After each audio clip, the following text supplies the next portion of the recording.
사랑과 은혜가 충만하신 하나님 아버지 감사드립니다.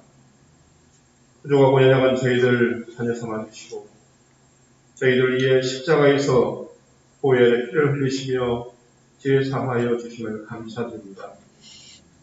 십자가 신앙, 부활 신앙 위에 저희들의 믿음이 신앙이 회복되게 하시고 코로나로 인하여 어려운 관계 속에서도 주 안에서 기뻐하는 대동교회 되게 은혜 내려 주시옵소서. 기쁨과 간용과 감사가 넘치는 대동교회 되게 인도하여 주시옵소서. 하나님 감사드립니다. 대동교회 주의 백성들을 지켜주시고 보호하여 주심을 감사드립니다. 우리 성도들의 가정과 직장과 사업체계와 자녀들의 가정 위에 함께하여 주시고 축복하여 주시옵소서. 또한 믿음의 길을 걷게 하여 주시고 세상 유혹에 빠지지 않도록 인도하여 주시옵소서. 우리 성도들 날마다 말씀 묵상함으로 성령 충만함을 받아 세상 삶의 자리에서 하나님의 진리의 빛을 비출 수 있게 하여 주시옵소서. 하나님, 코로나가 장기화되면서 예배가 소홀해지는 성도들이 많이 있습니다. 말씀의 은혜 안에 거하게 하시고 예배의 공동체 안에 거하게 하시며 자복하고 회개하는 삶을 살게 인도하여 주시옵소서. 또한 세상 욕심과 교만이 사라지게 하시고 말씀의 은혜를 입어 기쁨과 평강이 넘치게 하여 주시옵소서. 특별히 개동교회 주일학교 또한 중고등학생들을 기억하시고 가정에서도 주님의 말씀을 들을 수 있도록 인도하시며 동행하여 주시옵소서. 주님께서 이 어려운 세상의 모든 상황을 주님의 때에 회복시켜 주실 줄 믿고 하나님을 신뢰하며 말씀 묵상하며 잠잠히 기다리게 하여 주시옵소서. 이 시간 하나님의 말씀을 받습니다. 목사님 강건하게 하시고 말씀 선포하실 때 성령의 역사가 대독교회 위에 함께하게 하여 주시옵소서. 저희들 말씀 받고 바른 길 걷게 하시고 믿지 않는 영혼 구원하게 하시며 세상 유혹에 넘어지지 않도록 은혜 내려 주시옵소서. 질병 없는 교회를 위해 봉사하는 봉사자들 기억하시고 건강 주시며 기쁨이 넘치게 하여 주시옵소서. 우리를 용서하여 주시고 축복하여 주시는 우리 주 예수 그리스도 이름으로 감사 기도드렸습니다. 아멘. 7대3 법칙, 이런 법칙에 대해서 혹시 들어보셨는지 모르겠습니다. 이런 얘기입니다. 사람을 볼 때 장점을 7로 보고 그리고 단점을 3으로 보면 그 사람과 가장 좋은 관계를 맺을 수 있다. 사람과의 관계를 맺는데 7대3 법칙을 가지고 적용해라. 이렇게 말하는 거죠. 대부분의 사람은 하나 있는 단점을 더 크게 봐서 그래서 사람과의 관계도 오해가 생기고 등을 되는 경우가 많은데 장점을 7로 보고 단점을 3으로 약함이 있잖아요. 우리가 완전한 사람이 없으니까 단점은 단점대로 보되 그것은 3으로 그의 장점을 더 크게 볼 수 있다면 좋은 관계를 맺을 수 있지 않겠어요? 이 법칙이 여러 삶에 적용되고 활용이 되는데요. 건강에서도 일을 7로 하고 휴식을 3으로 할 때 건강 유지가 되고 이걸 거꾸로 하면 백수 삶이 된다. 백수. 그렇지? 그러니까 이 7대3을 일하는 데서도 잘 적용해라. 그렇게 말하고 합니다. 또 듣기는 7로 하고 말하기는 3으로 하라고 이 대화법, 커뮤니케이션 이 관계에서는 이 7대3 법칙을 그렇게 적용합니다. 대부분 사람들이 7을 말하려고 하고 듣는 것은 3. 3이 뭡니까? 채? 2나 1도 안 하려고 하잖아요. 부부관계의 갈등이 뭡니까? 자기 말이 9, 8이 되고 듣는 것은 7도 안 되니까 서로 갈등과 오해가 생긴다. 말을 할 때도 듣는 것을 7로 하고 말하는 것은 3으로 합니다. 좋은 대화가 이루어져서 아름다운 인간관계를 맺을 수 있다.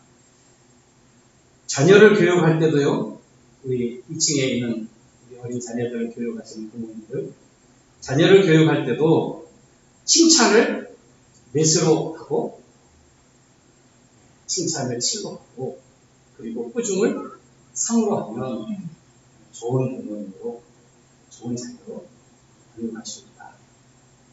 나는 꾸중 안 합니다. 나는 칭찬이면 다 됩니다. 이런 훈육이 요즘 있다고 그러죠. 예, 그렇지만 사실 성경적인 원칙은 잘못을 꾸중하라고 말하고 있고, 그래야 그것에 대해서 공부를 하고, 그래서 삶을 조심하고 고친다 이렇게 말합니다. 무조건 칭찬만 하는 것도 사실은 옳은 것은 아닙니다. 7대3 법칙. 칭찬을 7번, 꾸중은 3번. 우리의 경제 생활에서도 생활비를 7로, 저축을 3으로 할 때 가장 효율적인 모습이라고 말합니다.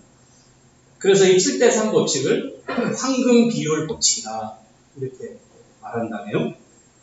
우리는 보통 황금 비율을 균형이 잡힌 5대5를 황금 비율이라고 말합니다. 이쪽으로 기울지도 않고 이쪽으로 기울지도 않으면 서로 동등한 5대5. 이게 사실은 가장 균형 잡힌 모습이라고 생각을 하는데, 삶을 살아보면 우리의 인생 가운데는 약간 기울어진 7대3이라고 하는 이 법칙이 사실은 모든 관계에 기름을 흐르게 하는 황금 비율과 같은 최상의 비율이라고 성공적인 삶을 살았던 사람들이 말하는 이야기고, 우리가 전해오는 이야기입니다. 우리나라 최고의 스타 강사인, 지금도 세바시라고 하는, 세상을 바꾸는 시간 15분이라고, 딱 15분 강의, 딱 15분 말이에요. 그래서 세바시예요, 세바시. 근데 그 15분 안에 사람들을 마음을 흔들어 놓고 사람들의 마음을 감동하는, 설교자로서 제가 굉장히 부러워하는 시간이 바로 그 시간인데, 그래서 가끔 세바시 그 영상을 보기도 하고 하는데, 근데 지금 말한 김미경 씨가 거기서 세바시라고 하는 곳에서 영상 강연을 한두 번 나와서 했어요. 스타죠. 아트 스피치 원장으로 있는 사람이고, 그는 꿈 강사입니다. 꿈. 잃어버린 꿈을 다시 찾게 하고, 어떻게 꿈을 이룰 수 있는가에 대해서 기업체에, 학교에, 그리고 여러 곳에 강의를 하는 사람인데요. 그가 강의한 꿈에 대한 이야기 한 부분을 제가 좀 읽어드리려고 합니다. 꿈은 좋아하는 것 70%와 싫어하는 것 30%로 구성되어 있습니다. 그런데 싫어하는 30%를 뚫지 못하면 좋아하는 70%를 얻을 수 없습니다. 싫어하는 30%를 뚫어야만 좋아하는 70%를 가질 수 있습니다. 꿈을 이루고 싶나요? 지금부터 제일 싫어하는 것에 하십시오. 그분이 나와서 왜 나는 꿈을 있는데 왜 꿈을 못 이루나요? 이제는 꿈이 없어요. 이렇게 말하는 사람들에게 꿈을 이루는 방법, 꿈에 담겨있는 7대3 법칙을 말하면서 사람들은 7에 집중하는 거예요. 자기가 좋아하는 꿈이 이루어졌을 때의 환상, 이것만 보고 있지, 사실은 싫어하는, 좀 힘든, 기피하는 3에 대해서는 신경을 안 쓰는 거죠. 그러니까 이상주의에 빠져있고 그냥 몽상에만, 꿈만 꾸는 사람으로 평생 그냥 꿈의 사람으로 살아가는 거예요. 그 꿈이 현실이 되지 않는 거예요. 반대편에는 또 너무 꿈이 없어서 나는 그냥 하루 일하고 하루 먹습니다 하는 현실주의자들도 또 있잖아요. 이게 조화를 잘 이루어야 꿈이 이루어지고 꿈이 현실이 돼서 내가 꿈의 사람이 꿈이 현실이 되는 이 성취의 이 성공적인 신앙, 성공적인 삶을 맛보게 되는데, 그러려면 싫어하고 기피하고 그 꿈을 이룰 때 내가 제쳐놓는 30%에 먼저 눈을 뜨라고 말하는 거죠. 공부하는 학생의 예를 들자면요, 나는 반에서 1등을 하고 싶은 꿈이 있어요. 얼마나 좋습니까? 친구들이 우러러 봅니다. 박수 쳐줍니다. 선생님이 상장을 줍니다. 이름이 붙습니다. 내일이에요. 이거 70%예요. 70%. 그것을 꿈꾸는 것, 거기에 몰두하는 것 70%인데, 그런데 사실은 어디서 이루어지겠습니까? 그 좋은 스마트폰을 머리에 떼어놓고, 이거 싫어하는 거예요. 요즘 애들 손에서 스마트폰 떼내면 목숨은 가져가도 이거는 가져갈 수 없습니다. 라고 거품을 물잖아요. 근데 그걸 그 다음 의자에 앉는 일 쉽지 않지. 의자에 앉고 일찍 일어나고 책과 씨름을 하고 이거 싫어하는 30%예요. 여기에 집중을 해야 여기에 사실 이것을 뚫어야 사실은 70%가 내 것이 되고 그래야 100%의 꿈이 이루어지는 삶을 누리게 된다는 것이지. 강연이 오늘 저희가 말씀하는 이 말씀의 내용으로 쭉 들어왔습니다. 그래서 오늘 아브라함의 믿음을 얘기하는데 이것으로 제가 시작을 하게 된 것입니다. 오늘 우리도 마찬가지입니다. 신앙생활을 하는 우리에게도 이것을 적용해 볼까요?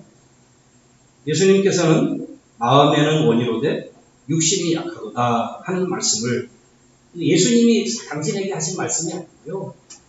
예수님이 십자가 지시기 전에 혼신의 기도를 드리실 때 제자들은 졸고 있었어요.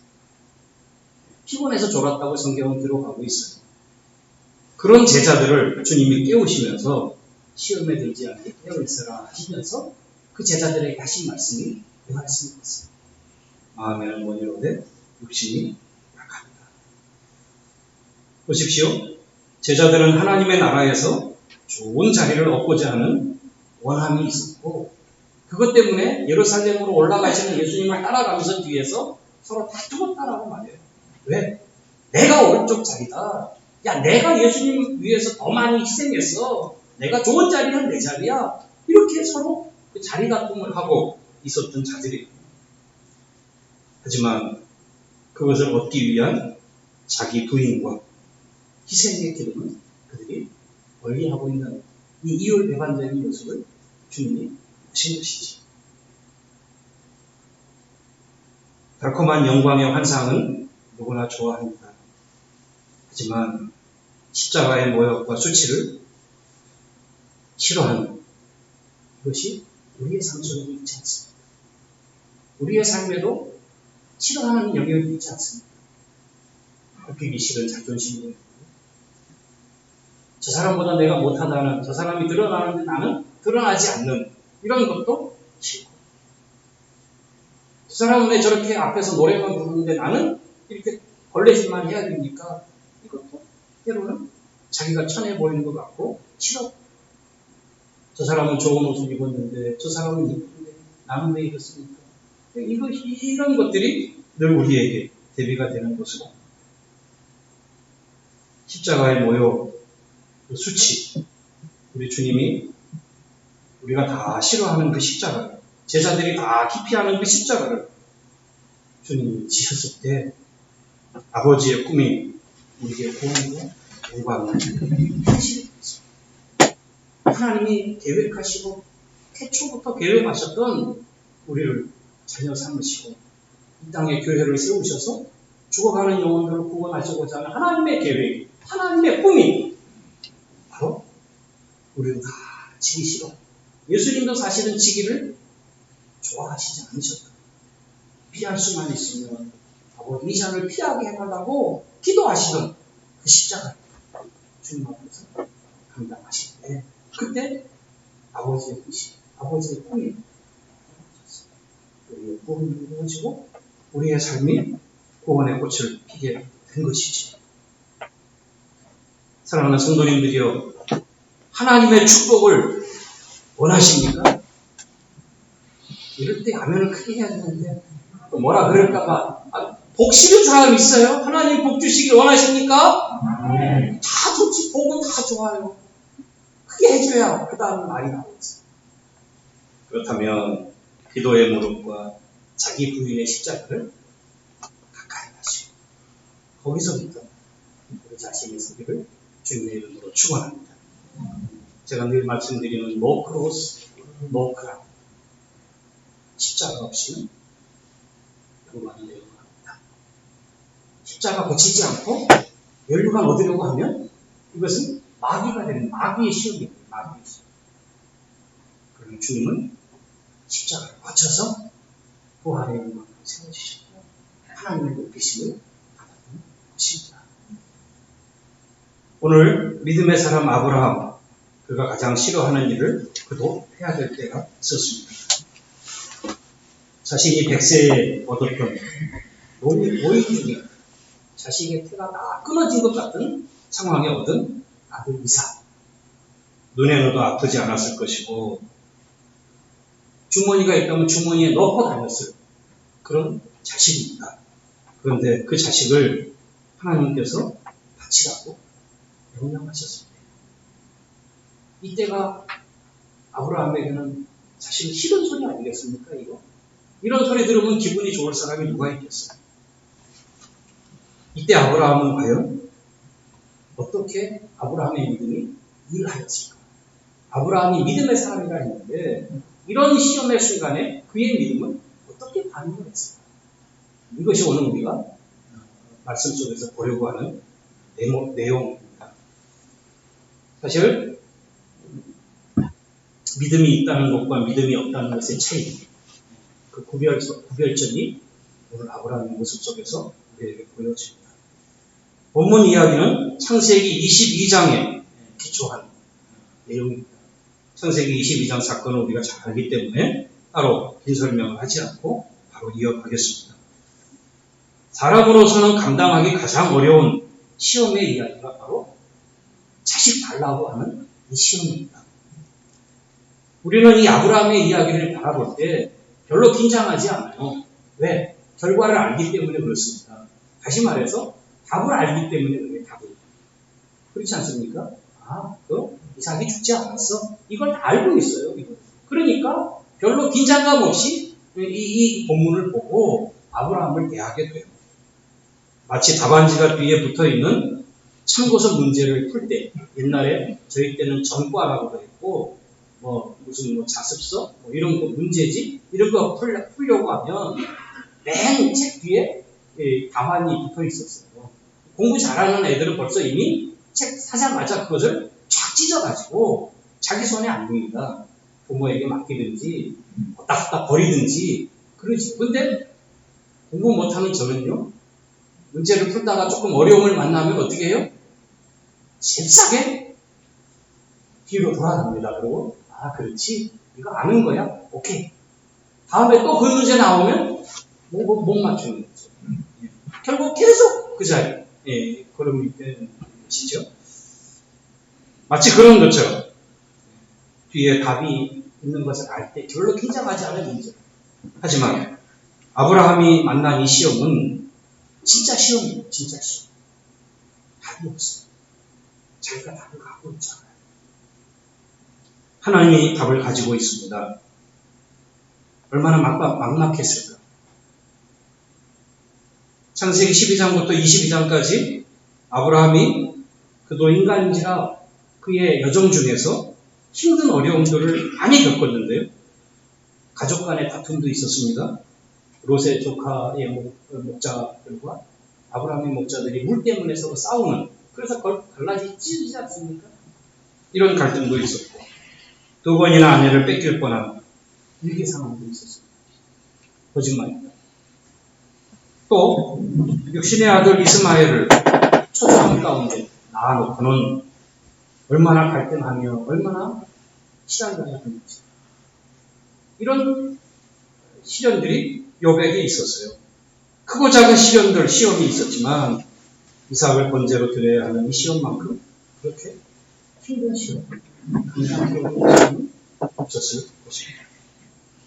그런데 이 시험 앞에서 아브라함이 보인 반응은요, 아브라함이 고민을 했다거나 하나님께 재차 하나님과 맞는 명령입니까? 물어봤다거나, 또는 하나님 앞에 어떻게 주실 때는 언제고 다시 달라고 하십니까? 하고 불평과 원망을 했다거나 하는 말이 한 군데도 창세기 22장이나 오늘 본문 히브리서 11장이나 아브라함의 이야기가 나오는 성경의 전체에서 한 번도 그런 얘기가 나오지 않고 있다고 하는 사실입니다.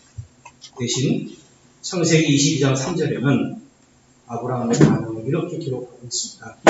아브라함이 아침에 일찍이 일어나 나귀에 안장을 지우고 두 종과 아들 이삭을 데리고 떠났다. 간단하게, 아주 심플하게.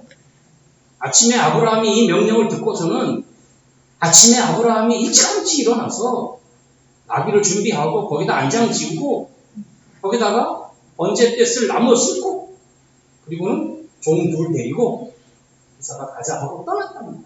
일찌감치.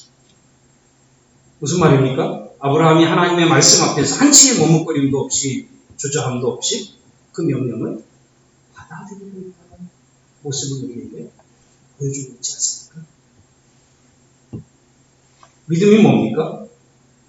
그래서 자신이 신뢰하는 어떤 이의 말이면 그것을 믿고 순종하는 것이겠지. 그때 내가 믿는다라고 말하는 거지. 친구 사이에서도 정말 좋은 친구 가름할 때 시험한다고 그러잖아요. 내가 큰 화를 따는데 내가 지금 급전이 필요하네 하고 자신의 어려움을 호소했는데 그때 야, 너 좋은 친구야. 너는 나의 베스트야. 이랬던 친구놈들이 그 순간에 미안하네. 내가 요즘 경기가 어려워서 내가 아내 말이면 내가 꼼짝 못하는 거 알잖아.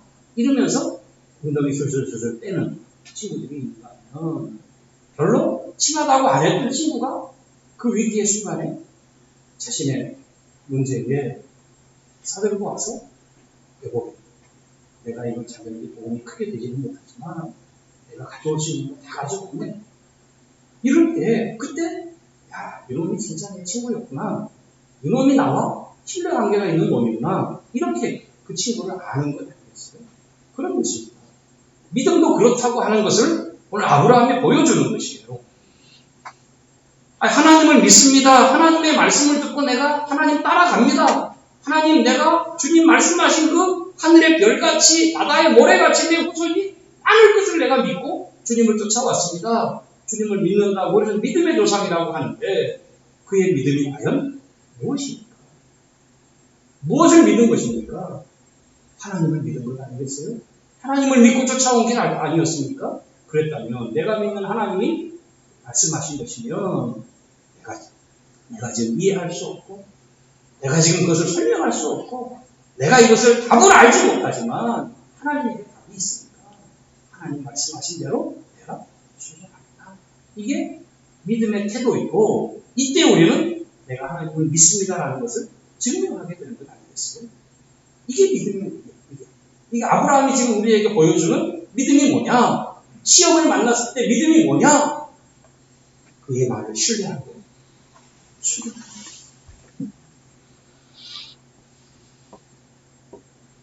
믿음을 그래서 순종과 달리 보지 않고요.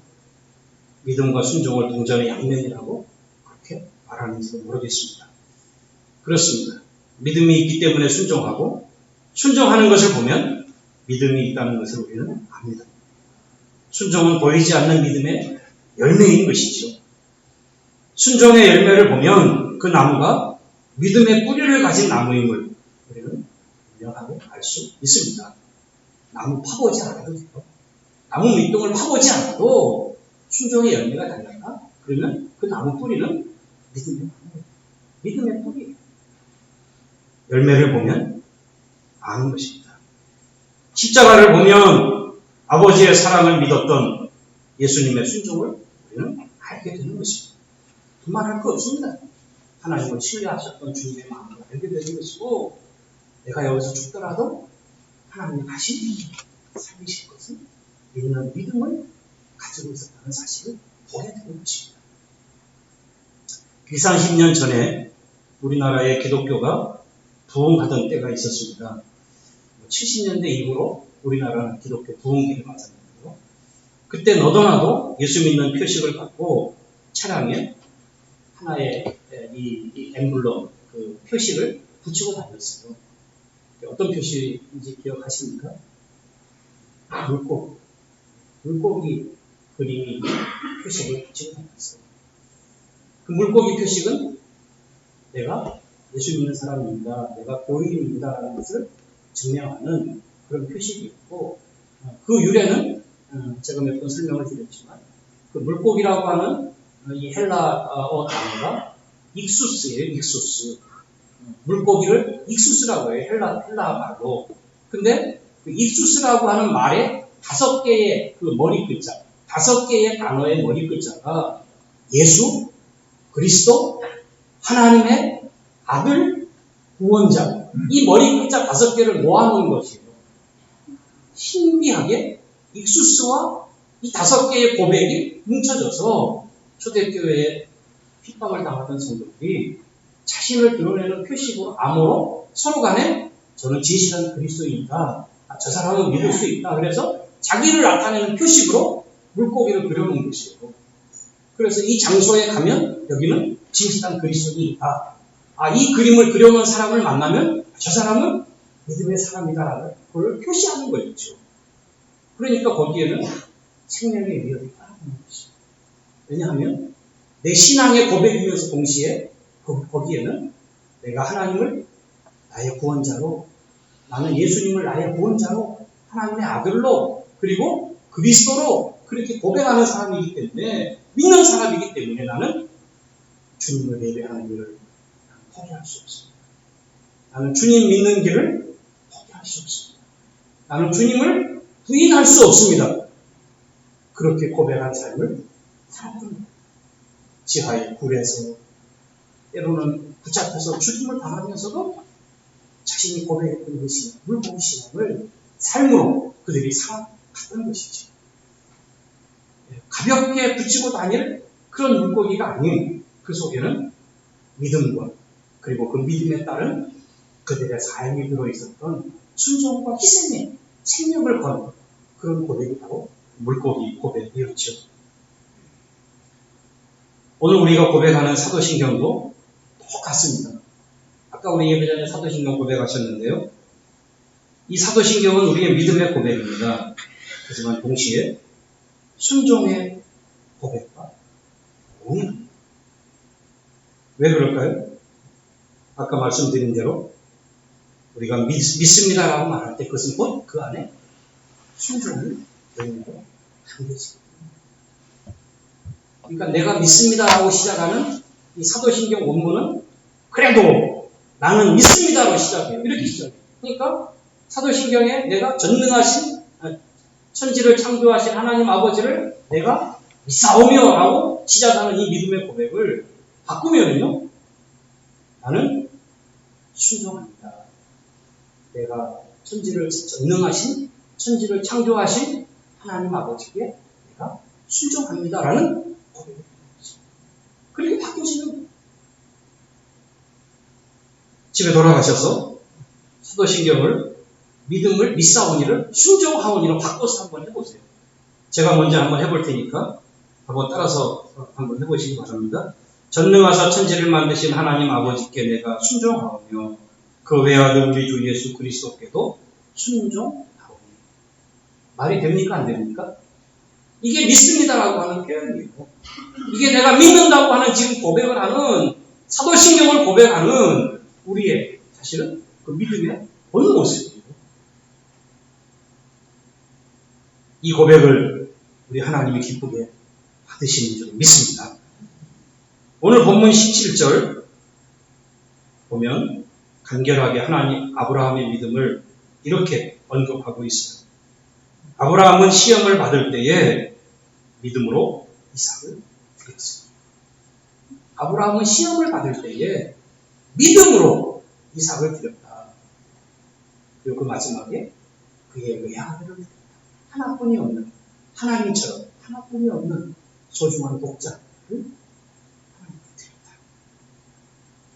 이 말은요, 아브라함이 시험을 받을 때에 순종하여 이삭을 드렸다 하는 것이 더 어울려 보이는 말입니다. 그렇죠?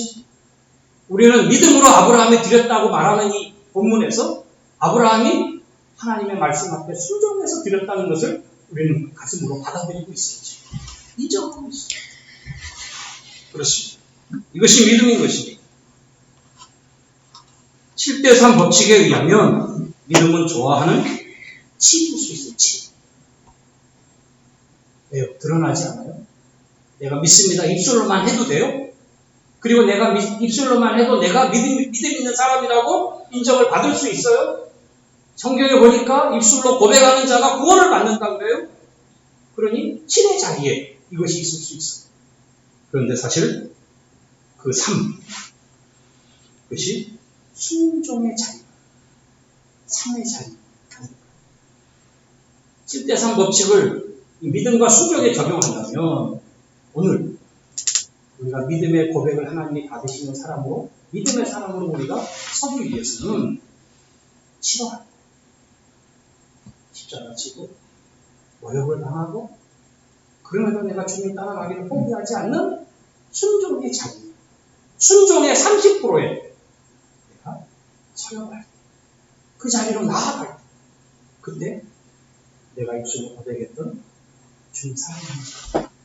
주님 내가 믿습니다라고 말한 이 고백이 완성되는 것이고 그때 나는 이 70%다 없는 믿음의 사람으로 믿음의 열매에 주시는 하나님의 축복을 우리가 누리게 된다고 하는 사실이지. 여러분은 어디에 집중하고 계십니까? 우리에게 다가오는 시험들. 귀신이 나와서 우리를 시험하는 시험이 아니고요. 이런 시험의 종류가 아닐까요? 좋아하는 7이 아닌 싫어하는 3에 대한 시험을 우리에게 지금 하고 있는 것 아닐까요? 아니면 거꾸로 좋아하는 7에 우리를 집중하게 만들어서 야, 입술로만 기도하면 돼. 입술로만 고백하면 너 예수 믿는 사람이야. 주여만 해도 너 구원 받는다고 했어. 이 부분을 말하면서 우리의 삶의 순종은 아무렇지 않고 순종의 삶이 없어도 그것으로 가슴 아파하지 않고 그것을 무시하고 살아가게 만드는 이 믿음과 순종이 바로 떨어져 버린 삶을 살게 만드는 이 시험, 마귀의 고차원적인 우리의 신앙을 흔들어 놓는 시험이 아니겠습니까? 오늘 아브라함은 자신이 만난 시험 앞에서 30% 순종의 자리에 자신을 던져 넣습니다. 그리고 피하고 싶은 3의 자리에 아들을 번제로 드리며 하나님께 순종하여 나아갑니다. 예수님도 마찬가지였습니다. 우리 히브리서 12장 2절이 예수님의 모습을 우리에게 이렇게 말합니다. 오늘 본문에 있는 다음 장입니다. 12장 2절 같이 한번 읽겠습니다. 시작. 믿음의 주요 또 온전하게 하시는 일이 예수를 바라보자. 그는 그 앞에 있는 기쁨을 위하여 십자가를 참으사 부끄러움을 개의치 아니하시더니 하나님 보좌 우편에 앉으셨느니라. 아멘. 사랑하는 성도님들이여, 우리가 싫어하고 머뭇거리고 있고 포기하지 못하는 30% 3의 자리에 믿음으로 순종할 수 있게 되기를 주님께 축원합니다. 그것이 우리의 믿음의 시험이요. 그것이 우리의 믿음을 입증하는 우리가 서야 할 자리인 것입니다. 우리를 시험하는 상황들 앞에서 우리의 삶의 여러 상황들 앞에서 오늘 우리가 말씀드렸던 7대3 이것을 꼭 어떻게 정의하지는 않았지만 7과 3이라고 하는 이 법칙의 원리를 생각하십시오. 그리고 아브라함을 생각하시고 예수님의 순종, 십자가 앞의 순종을 생각하십시오. 한 주간 우리가 살아가는 삶에서 좋아하는 7만을 쫓아가지 않고 내가 하기 싫어하는 3의 영역에서 내 힘으로 할 수 없으니까 주님의 도우심을 위해 기도하고 내 혼자 할 수 없으니까 나를 좀 도와주라고 공동체와 가족에게 도움을 요청하고 그래서 함께 힘을 합쳐서 함께 기도하면서 이 3의 영역에서 우리가 예수님의 도우심을 받아 이겨나갈 때 우리의 풍성한 삶은 그때 한 차원 더 올라가게 될 것이고 예수님이 약속하신 풍성한 삶을 우리가 이번 한 주간 또 보면서 믿음의 길로 나아가게 될 줄로 믿습니다. 그렇게 우리에게 닥치는 시험을 감당해내시는 성도님들 되시기를 주님의 이름으로 축원합니다. 말씀을 진짜 마치겠습니다. 기도합니다. 하나님 아버지 감사합니다. 우리의 삶에 믿음과 순종이 주님 떨어져 있으면서도 그저 내가 믿는다 하는 것에 하나님 내가 안주하고 있지는 않았는지 오늘 아브라함의 믿음을 통해서 히브리서 11장 17절에 그의 믿음의 순종을 통해서 저희들에게 교훈해 주시는 줄로 믿습니다. 우리의 신앙을 고백하는 고백 속에 우리가 살아가는 이 시대의 삶 속에 우리의 생각 속에 하나님 내가 믿음을 고백할 때 거기에 내 삶이 들어가는 것이고 거기에 내 순종이 담기는 것이고 거기에 내가 믿는 바를 따라서 행하는 것임을 하나님 잊지 않고 하나님 그곳에 내가 마음을 두고 힘을 쓰고 그리고 주님 앞에 나아가는 저희들의 삶을 되게 해 주옵소서. 이번 한 주간이 하나님과 그렇게 동행하는 한 주간 되기를 원하오며 예수님의 이름으로 기도하옵나이다. 아멘.